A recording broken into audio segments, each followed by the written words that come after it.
it's tough when it feels like you're going through something alone and no one understands and, no one's there for you. And it's just like, when you're a man, especially a black man, they're like, oh, he's tough, he's strong. But it was a year and a half crying myself to sleep every night.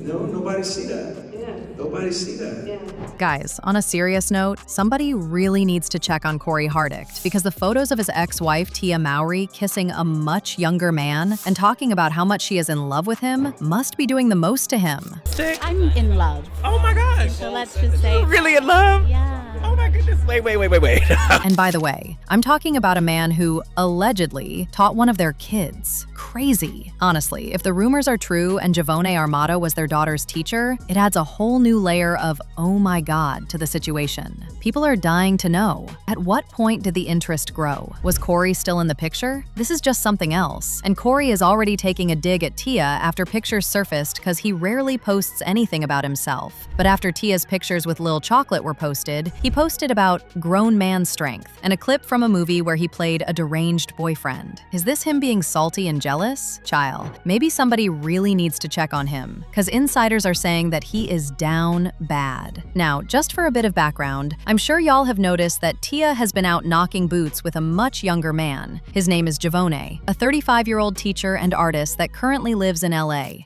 What's up, y'all? It's your friendly neighborhood teacher, Mr. Javon. We outside the Broad Museum in sunny Los Angeles, California. Let's check it out.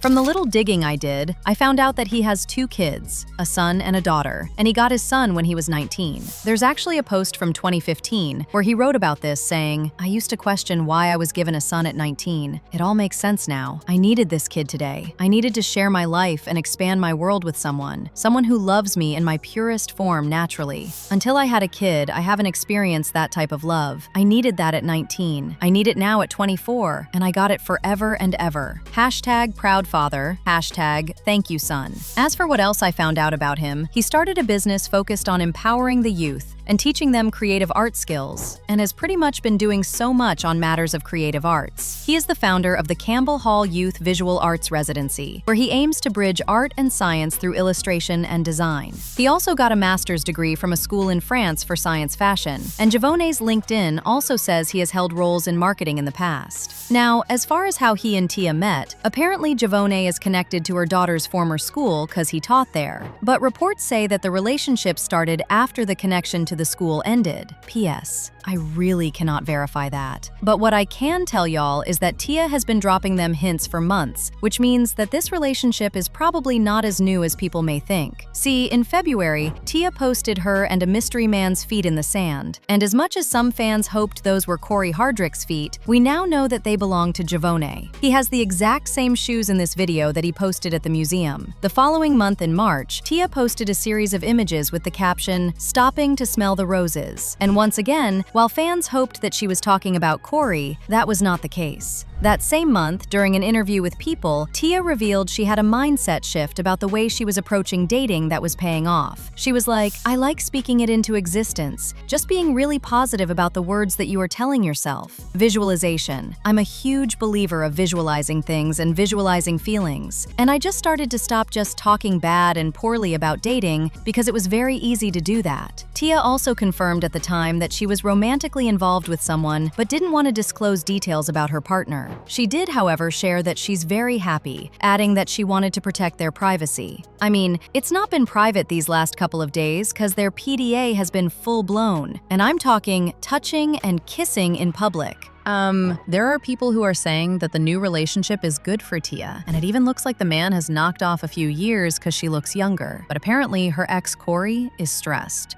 Insiders are actually saying that while Tia is out here living her absolute best life and finding love in a hopeless place, Cory is a little salty. I mean, I get it, because it's one thing to see your ex move on, but it's a whole other vibe when she's locking lips with a man who's noticeably younger. So much younger. And I'm talking 35. Also, considering how things ended between Cory and Tia, I would understand why he would be a little pressed. Baby, that divorce was hella messy. Y'all remember that after filing for divorce, Tia Tia herself alleged that she was tired of being the breadwinner when TikToker Lee Hammock created a scenario surrounding a couple where one is happy to pay bills together and the other is using a manipulative tactic to get out of paying bills, and she liked the post. Basically, she was trying to tell fans that they were right all along about Cory doing the bare minimum and only sticking around because of her money. Funny that she would move on to a man who is possibly making less money than her. Anyway, to make matters worse, Tia's initial divorce filing, claiming the two were divorcing due to irreconcilable differences, was contested by Cory, and he even asked the court to terminate Tia's right to spousal support, while asking to keep his right to seek spousal support from Tia. In addition, he wanted the courts to determine the validity of their prenuptial agreement, and that only made more people say Cory wanted to cash out. See, Tia also talked a lot about how she was unhappy for a very long time, and according to what she said at the time, after some family deaths, she attended therapy and started questioning her peace and happiness, and ultimately, she decided that choosing herself was best for her and her babies, Cree and Cairo.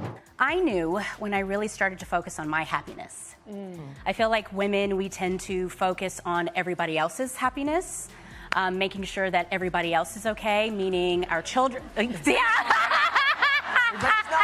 Meaning, our children, our friends, our, family. But at the end of the day, it's about self-love. And when you start to really work on yourself, love yourself, know your value, know your worth, and then all of a sudden there's this awakening. On the other hand, Cory was also out here talking about how the divorce affected him. Like when he was at the American Black Film Festival, he shared some of his challenges of being a private person and working through his pain and trauma after Tia filed for divorce. He actually said that he cried for over 1 year after Tia filed the divorce because his family was literally everything to him. Therefore, after more than a decade of marriage and nearly 2 as a couple, Cory implied the post-split period was painful for him, but it also showed him that he's stronger than he thought he was.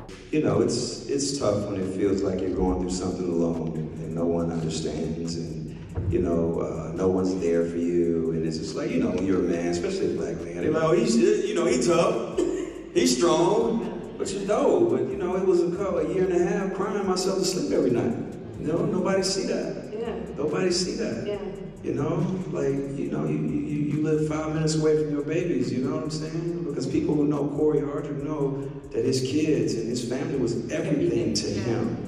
You know what I'm saying? So it's like, I'm stronger than I thought I was. Basically, Cory has always been vocal about the fact that his love for his family is unconditional. And even years after the split, he's still moving in a way that shows he hasn't fully let go of that family unit. Actually, in recent appearances, like his sit-down on Sherry, he doubled down on the idea that they are a family, no matter what people say. And he talked about blocking out the noise and putting his ego aside for the sake of his kids. Honestly, for me, it's the way he described the pain of the transition, and even admitting to crying himself to sleep for a year and a half after the divorce. Now, imagine how Cory feels seeing the mother of his kids out and about with this man, especially since Javon is so much younger. And like I said, there have been reports that Javon might have been a teacher at her kid's school or involved in one of the kids' classes. Can you even imagine the tension? Like, was Cory at the school drop-off or the parent-teacher conferences while the sparks were starting to fly between Tia and the teacher? It really makes you wonder exactly when the interest grew. Was this something that started while Cory was still in the picture? Or did they connect right after the ink was dry on the divorce papers? Was it before or after Javon left the school? Well, fans are saying that seeing Tia so public and so in love with someone who might have been in their inner circle as an educator is definitely not sitting right with Cory. And whether or not the spark was ignited earlier or later doesn't really make any difference for him. Child, I know many of y'all were really hoping that Cory and Tia would be getting back together, but what do you think of this new romance with Javon? And the possibility that Javon taught Cory's kid? Do you think this is what is really disturbing Cory? Sound off in the comments section below.